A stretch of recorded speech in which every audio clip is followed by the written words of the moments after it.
नमस्कार, बहुत स्वागत आप सभी का। आप इस वक्त देख रहे हैं सुनो यूपी का मॉर्निंग एडिशन और आपके साथ मैं राजेंद्र देव। सबसे पहले हम शिवपाल यादव की बात करेंगे और उनकी ट्विटर पॉलिटिक्स की बात करेंगे। शिवपाल ने फिर एक ट्वीट के जरिए बड़े संकेत दिए। सुबह सुबह शिवपाल ने रामचरितमानस की चौपाई ट्वीट कर दी। जी हां, और इस चौपाई का अर्थ है कि ये वक्त प्रभु श्री राम को सुनने का है और परिवार को लेकर भी इसी चौपाई के माध्यम से कुछ संदेश दिए गए हैं शिवपाल यादव के द्वारा। इससे पहले शिवपाल ने ट्विटर पर प्रधानमंत्री मोदी और सीएम योगी के जो पर्सनल ट्विटर हैंडल्स हैं उनको फॉलो करना शुरू किया था। तो बड़ी अपडेट, ट्विटर पॉलिटिक्स कर रहे हैं इस वक्त शिवपाल यादव। उन्होंने मीडिया से कहा है कि वो सही समय पर फैसले की घोषणा करेंगे, फैसला लेंगे, लेकिन ट्वीट से वो संकेत देने का क्रम जारी रखे हुए हैं। सुबह सुबह उन्होंने ट्वीट कर दिया। ट्वीट का कंटेंट आपकी स्क्रीन पर हमने रख दिया है। राम दरबार की पिक्चर आप देख सकते हैं इस ट्वीट में, और इसमें वो रामचरितमानस की एक चौपाई ट्वीट करते हैं और ये भी बताते हैं कि प्रभु श्री राम को सुनने का समय है, प्रभु श्री राम से प्रेरणा प्राप्त करने का समय है। ये नवरात्रों का, जिसमें रामनवमी भी नवमी तिथि पर आती है, प्रभु श्री राम का जन्मदिन आता है। ये है उनकी ट्विटर पॉलिटिक्स का सबसे ताजा ट्वीट। इसी क्रम में किया गया आज सुबह सबसे ताजा ट्वीट। और इससे पहले आप देखिए, जब उन्होंने पर्सनल ट्विटर हैंडल्स को फॉलो करना शुरू किया प्रधानमंत्री के और मुख्यमंत्री योगी आदित्यनाथ के, वो भी हमने आपकी स्क्रीन पर रखा है, ये बताने के लिए कि ट्विटर के माध्यम से शिवपाल सिंह यादव अपनी राजनीति का, अपने जहन में चल रहे जो उनकी जो रणनीति है आने वाले दिनों की, उसका संकेत दे रहे हैं। शिवपाल सिंह यादव ने पहले प्रधानमंत्री मोदी, मुख्यमंत्री योगी के पर्सनल ट्विटर हैंडल्स को फॉलो किया। उसके बाद ट्वीट के जरिए देखिए राम दरबार लगाकर, रामचरितमानस की चौपाई लगाकर वो एक संकेत, एक सिग्नल दे रहे हैं अपनी भविष्य की राजनीति का और रणनीति का। ये है शिवपाल यादव की ट्विटर पॉलिटिक्स। उनकी रीसेंट ट्वीट एक्टिविटीज को, जो ताजा जो ट्वीट एक्टिविटीज उन्होंने की हैं, उसकी दो पिक्चर्स, दो तस्वीरें हमने आपकी स्क्रीन पर रखी हैं। ऐसे शिवपाल सिंह यादव संकेत कर रहे हैं।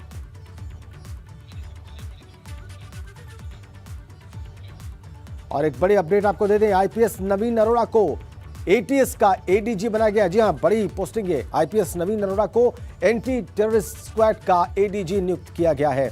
अब तक एडीजी अमिताभ यश एसटीएफ के साथ साथ एटीएस की भी जिम्मेदारी देख रहे थे, लेकिन अब एटीएस के एडीजी के तौर पर नवीन अरोड़ा को नियुक्त किया गया है। आईपीएस नवीन अरोड़ा अब एटीएस के नए एडीजी होंगे। नियुक्ति, और ये महत्वपूर्ण नियुक्ति, अभी तक अमिताभ यश जो है वो एसटीएफ और एटीएस दोनों का कार्यभार देख रहे थे एडीजी के तौर पर, लेकिन अब एटीएस के एडीजी होंगे नवीन अरोड़ा। आईपीएस नवीन अरोड़ा की नियुक्ति हुई है एडीजी एटीएस के तौर पर। अमिताभ यश अब एसटीएफ के एडीजी हैं। इससे पहले उनके पास एटीएस का भी कार्यभार था, एडीजी का, लेकिन अब यह जिम्मेदारी दे दी गई है नवीन अरोड़ा को। और आपको बता दें कि कुछ ही देर में मुख्यमंत्री आवास पर जनता दरबार की शुरुआत हो जाएगी। मुख्यमंत्री आवास पर जनता दरबार की शुरुआत होगी। 5 कालिदास मार्ग पर मुख्यमंत्री लोगों की समस्याएं सुनेंगे।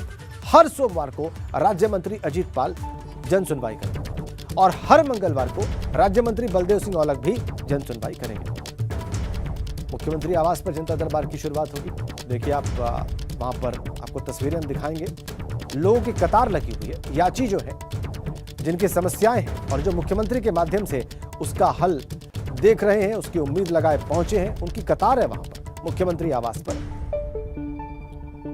लोगों की समस्याएं सुनी जाएंगी। सीधा आपको 5 कालिदास मार्ग मुख्यमंत्री आवास के लिए चलते हैं। अनुभव शुक्ला इस वक्त वहां से हमारे सहयोगी सीधा कनेक्ट है, उनसे जानते हैं कि सुबह 9 बजे का वक्त था, क्या मुख्यमंत्री ने जन सुनवाई शुरू कर दी है? अनुभव, क्या देख रहे हैं आप? सुबह 9 बजे का वक्त था, वक्त तो हो चुका है।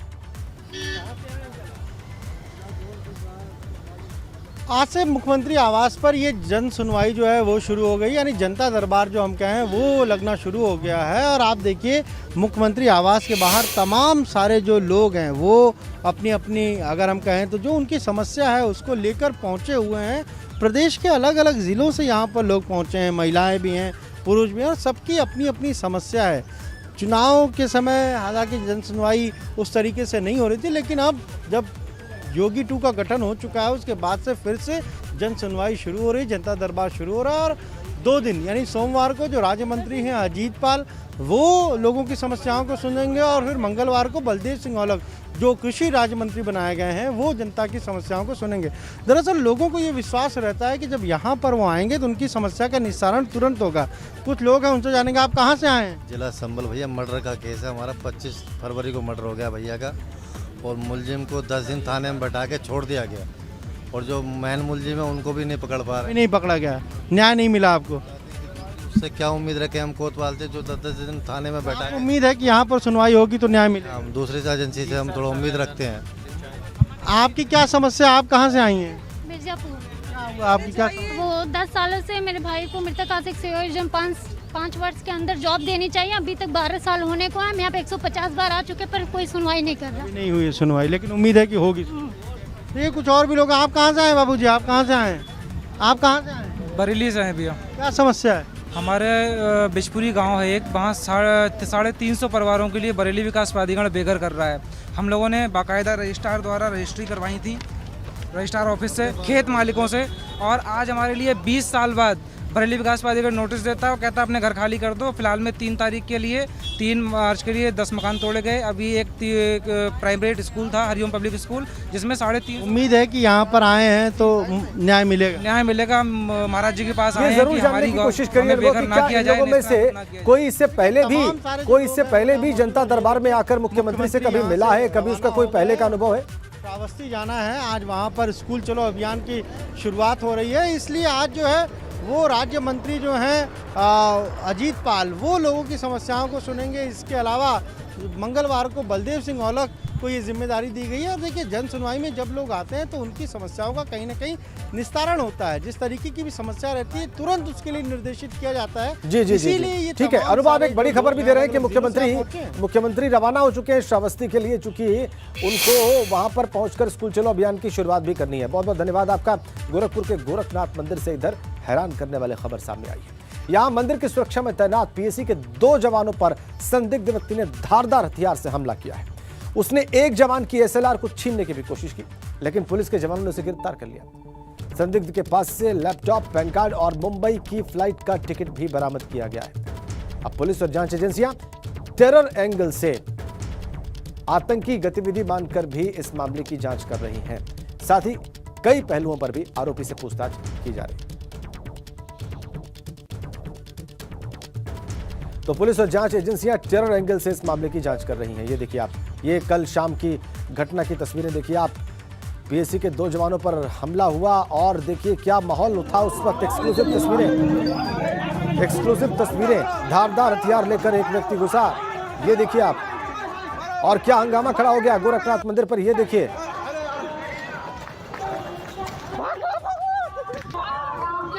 भाग दौड़ भी मची, ये देखिए आप। पुलिस भी पत्थर फेंकते दिखाई दे रही है। शायद इस व्यक्ति को घेरने की कोशिश थी यहां पर पुलिस के द्वारा, जो सुरक्षाकर्मी वहां पर थे, ये देखिए आप।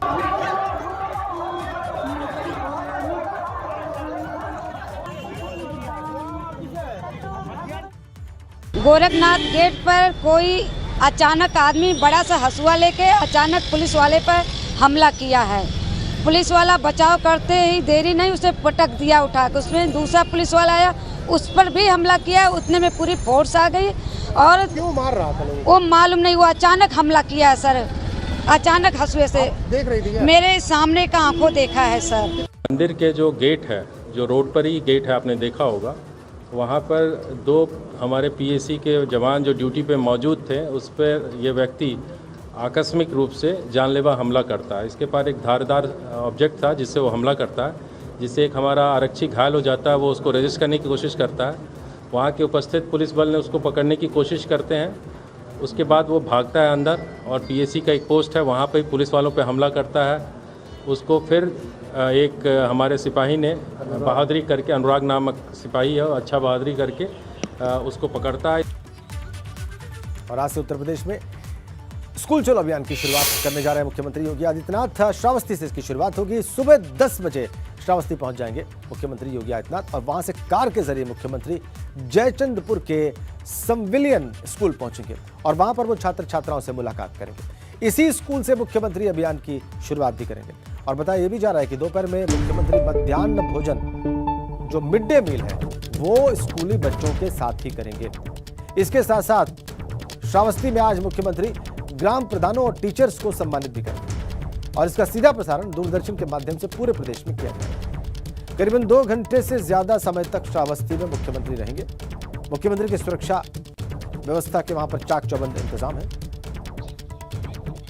सीधा आपको श्रावस्ती लिए चलते हैं और विवेक त्रिपाठी से बात करते हैं जो इस वक्त वहीं पर मौजूद है, हमारे सहयोगी। विवेक, का सुबह 10 बजे का वक्त है और अभी अनुभव लखनऊ से बता रहे थे कि मुख्यमंत्री रवाना हुए श्रावस्ती के लिए, तो क्या खास इंतजाम है वहां पर? और आप दर्शकों को बताइए कि जो संविलियन स्कूल है इसका अर्थ क्या है, क्यों इसका चुनाव किया गया है स्कूल चलो अभियान की शुरुआत के लिए? देखिए राजेंद्र, मैं आपको नज़ारा ही दिखाता हूं। मैं उस कार्यक्रम स्थल पर पहुंच गया हूं जहां पर कुछ देर में मुख्यमंत्री योगी आदित्यनाथ आने वाले हैं। मंच सजा हुआ है और जिलाधिकारी यहां पर मौजूद हैं। इसके अलावा जो पुलिस अधीक्षक हैं, डीआईजी स्तर के अधिकारी हैं, वो भी यहां पर मौजूद हैं। मंच के ठीक सामने आप देखिए नीचे बच्चों ने रंगोली बनाई हुई है, बहुत खूबसूरत रंगोली बनाई है।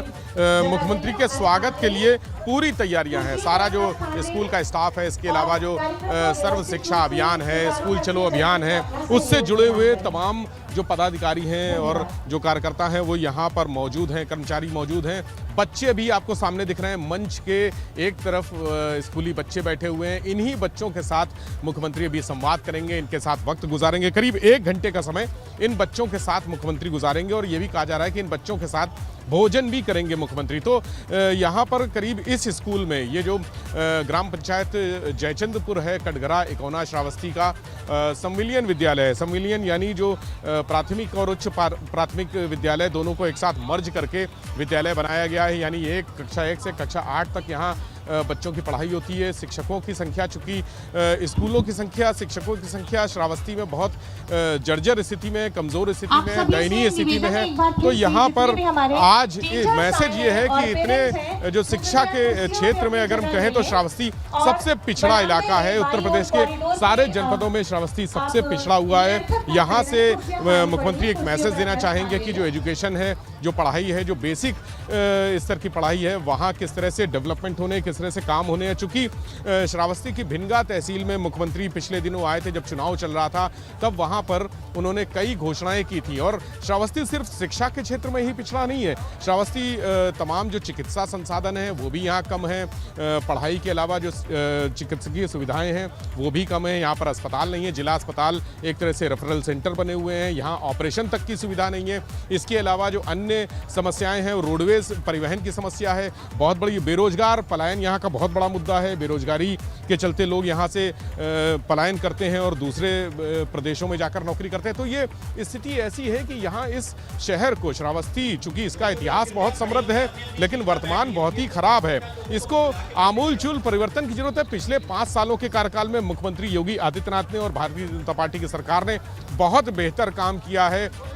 यहाँ पर तमाम विकास कार्य हुए, लेकिन इनको अब आगे जारी रखना और श्रावस्ती को एक बेहतर जिला बनाना, शिक्षा के क्षेत्र में अच्छा यहाँ पर संसाधन उपलब्ध कराना, शिक्षकों की संख्या उपलब्ध कराना, अच्छे स्कूल उपलब्ध कराना, ये बड़ी चुनौती है। इस चुनौती को पार पाने के लिए आज ये कार्यक्रम एक तरह से शुरुआत मानी जा रही है। योगी 2.0 में ये बड़ी शुरुआत है। यहाँ पर मुख्यमंत्री अभी थोड़ी देर में पहुँचेंगे और 1 घंटा इस जगह पर रहेंगे। विद्यालय के बच्चे हैं, बच्चे से संवाद करेंगे, उनके साथ खाना खाएंगे। शिक्षक जो यहाँ पर हैं और जिला प्रशासन के अधिकारी हैं, उनसे जो आगे की शिक्षा की तैयारियां हैं, आगे की नीति है, किस तरह से श्रावस्ती में योजनाओं को, जो शिक्षा से जुड़ी योजनाएं हैं, उनको कार्य योजना को अंतिम रूप देना है, किस तरह से आगे बढ़ाना है और कैसे यहाँ पर जो शिक्षा का भविष्य है वो कैसे बेहतर होगा, इन सब चीज़ों पर चर्चा करेंगे। देखिए मंच में सामने देखिए, जो मुख्यमंत्री के आने से पहले थोड़ी एंटी सबोटाज चेकिंग है, डॉग स्क्वाड है, वो सब आ चुके हैं। यानी कुछ ही देर में मुख्यमंत्री यहाँ पर लखनऊ से चल देंगे और ये बताया जा रहा है कि 10 बजे पहुँचेंगे। हालांकि टाइम को लेकर बड़ा लोगों में अलग अलग मत हैं। कोई कह रहा है 10:30 या 11 बजे तक आएंगे, लेकिन तैयारियां जोरों पर हैं। सारे जो एंटी सबोटाज टीम है, हमारे कैमरे में हमारे दर्शक देख रहे हैं कि वो लगातार बिल्कुल तैयारियां जोरों पर है। साफ साफ दिखाई दे रहा है, बिल्कुल साफ देखा जा सकता है कि तैयारियां बिल्कुल अंतिम दौर में है। सब कुछ बिल्कुल दुरुस्त किया जा रहा है, ठीक किया जा रहा है, क्योंकि थोड़ी देर में मुख्यमंत्री को वहां पर पहुंचना है और ये उनके लिए एक बड़ा क्षण होगा। नजर बना के रखिए विवेक। फिलहाल के लिए आपका बहुत बहुत धन्यवाद। लखीमपुर कांड के मुख्य आरोपी आशीष मिश्रा टेनी के लिए भी आज का दिन बहुत महत्वपूर्ण है, इसलिए क्योंकि आज उसकी जमानत रद्द करने की मांग वाली याचिका पर सुप्रीम कोर्ट में सुनवाई होने जा रही है। कोर्ट ने उत्तर प्रदेश सरकार से इस मामले पर अपना रुख साफ करने के लिए कहा है। कोर्ट ने कहा है कि मामले की जांच कर रही एसआईटी और जांच की निगरानी कर रहे जज ने सिफारिश की है कि राज्य सरकार आशीष की जमानत रद्द करने के लिए अपील दाखिल करे। राज्य सरकार को इस पर विचार कर निर्णय लेना चाहिए। सीधा अविनाश के पास चलते हैं और अविनाश हमें बताएंगे कि आज की सुनवाई कब होगी और सुप्रीम कोर्ट ने उत्तर प्रदेश सरकार से किस तरीके से रुख साफ करने को कहा है और इस कहने के सुप्रीम कोर्ट के अविनाश ये बात कहने के मायने क्या हैं आज की सुनवाई के लिए?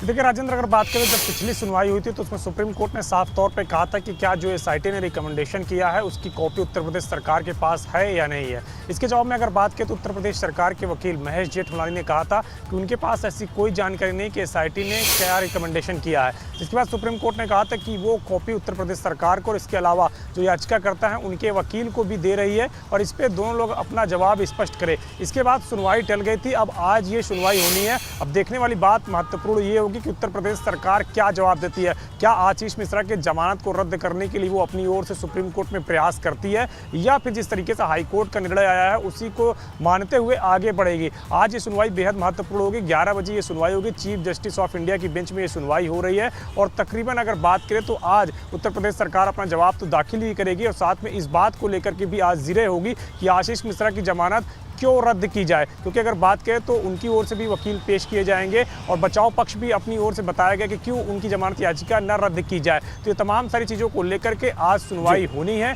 जिसमें सुप्रीम कोर्ट फिर अपना निर्णय देगा। बहुत बहुत धन्यवाद आपका अविनाश। आप नजर बना के रखिए, यह महत्वपूर्ण सुनवाई होगी बेशक, और हमारे दर्शक जानना चाहेंगे इस सुनवाई से जुड़ा हर अपडेट जो एबीपी गंगा उनको देगा। और आपको यह भी बताएं कि आज से इलाहाबाद हाईकोर्ट में वाराणसी के काशी विश्वनाथ मंदिर के पास स्थित ज्ञानवापी मस्जिद विवाद मामले को लेकर सुनवाई होगी। यह सुनवाई डे टू डे बेसिस पर रोजाना हो सकती है। हिंदू पक्षकार स्वयंभू भगवान विश्वेश्वर ने वाराणसी की अदालत में वाद दाखिल कर यह आरोप लगाया था कि विवादित जगह पर पहले मंदिर था और उसको तोड़कर मस्जिद तामील कराई गई थी। ऐसे में यह जगह हिंदुओं को सौंप देनी चाहिए ताकि वो वहां पर पूजा पाठ कर सकें। और यह सुनवाई दोपहर 2 बजे से जस्टिस प्रकाश पांड्या की सिंगल बेंच में होगी। एक और महत्वपूर्ण सुनवाई आज की तारीख में ज्ञानवापी पर बड़ी सुनवाई आज इलाहाबाद हाईकोर्ट में होगी। डे टू डे बेसिस पर आज से सुनवाई हो सकती है। विवादित जगह पर पहले मंदिर होने की दलील दी गई है। दोपहर 2 बजे आज सुनवाई होगी सिंगल बेंच में। महत्वपूर्ण सुनवाई, पुराना विवाद ये। आज हाईकोर्ट इलाहाबाद हाईकोर्ट में सुनवाई सिंगल बेंच में। दोपहर 2 बजे का वक्त आज सुनवाई का और आज से रोज डे टू डे बेसिस पर सुनवाई की तैयारी है। तो ज्ञानवापी मस्जिद विवाद मामले पर यह सुनवाई होगी आज।